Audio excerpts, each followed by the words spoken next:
दाखवला की मला काय करायचं आहे, इंग्लिश भाषा शिकायची आहे. बरोबर आहे की मराठी भाषा आपल्याला शिकायची गरज नाही का?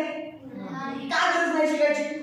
कारण ते आपल्या आईच्या पोटाची भाषा आहे, म्हणजे ती शिकवायची गरज नाही.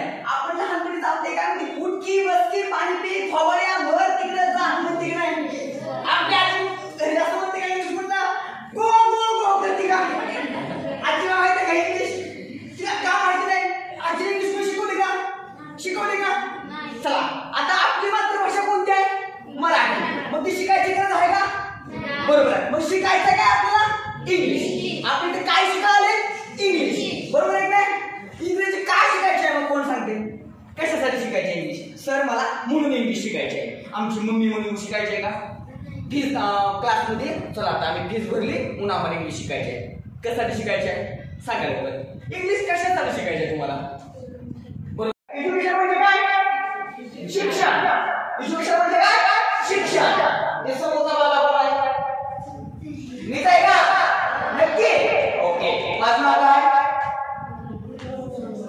कसलं सर? प्रमोद सर. नक्की. ओके. बघा तुमच्या क्लासमध्ये मला विषय काय? Subject importance of education. शिक्षणाचे महत्त्व काय? मला सांगा बरं, शिक्षण कशाला म्हणायचं?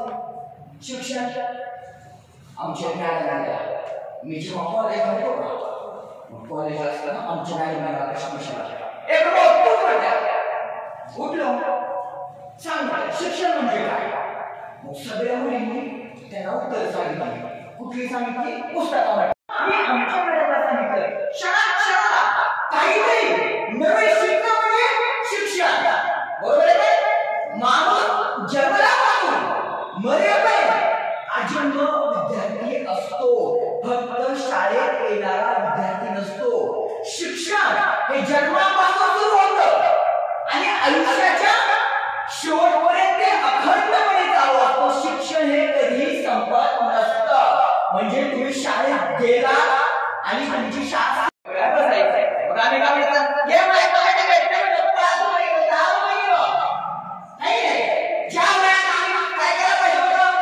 शाळेत जायला पैसे देत नाही. त्या वयात आमच्या पप्पा मला कुठे लावायचे? कुठे लावायचे?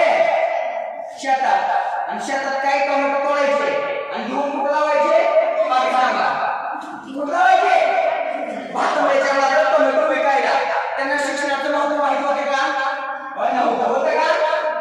आम्ही लहान असताना. आता तुम्ही शाळेत येताना तुमच्यासोबत स्कूल बॅग असते की नाही? आहे की नाही? आमच्या वेळेस काय होतं माहिती आहे का? अशा पिशव्या असतात, बाजारात पिशव्या, त्यात आम्ही पुस्तकं भरायचो आणि बाजारात. लक्षात ठेवा, कलेक्टर व्हायचं असेल, IPS व्हायचं असेल, IAS व्हायचं असेल तर तुम्हाला 22 भाषांची परीक्षा देता येते. किती भाषांतून?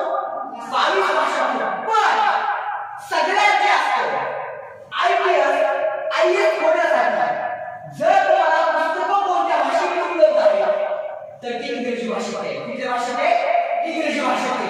मेंढपाळाचं मुलगं IPS झालं, त्याचं नाव काय? बिरदेव डोळे. बरोबर आहे? त्या मुलाची तुम्ही मीडियावर मुलाखत घेतली का? मुलाखत कोणत्या भाषेत सांगा बरं? कोणत्या भाषेत नाही? इंग्लिश. ऐकले? कुठल्या भाषेत नाही? इंग्लिश. जर तुम्हाला IPS व्हायचं असेल, UPSC क्रॅक करायची असेल तर तुम्हाला इंग्रजीमध्ये चांगल्या प्रकारे बोलता आलं पाहिजे. त्याची बघा भारी इंग्लिश बोलतो ना, वाटत नाही शक्य असं काय, वाटत नाही मेंढपाळाचं काय, छान इंग्लिश बोलतोय. आणि मग इथं आपल्या क्लासमध्ये आपल्याला कुठल्या भाषा शिकतो? आपण कुठली शिकतोय? इंग्लिश. शिकवणारे नाही तुम्हाला, तुमच्याकडून तयारी करून घेतातच. बरोबर आहे काय? भाषा आली पाहिजे. आता मग किती रुपये तुम्ही आता मी तुम्हाला लहान भाषा म्हणतो, लहान भाषा ऐ छोरा लेका बेटा खाते काय? खाते का? ऐ छोरी भाऊ निघतो ना, खातो खातो बोलायचं म्हणजे आता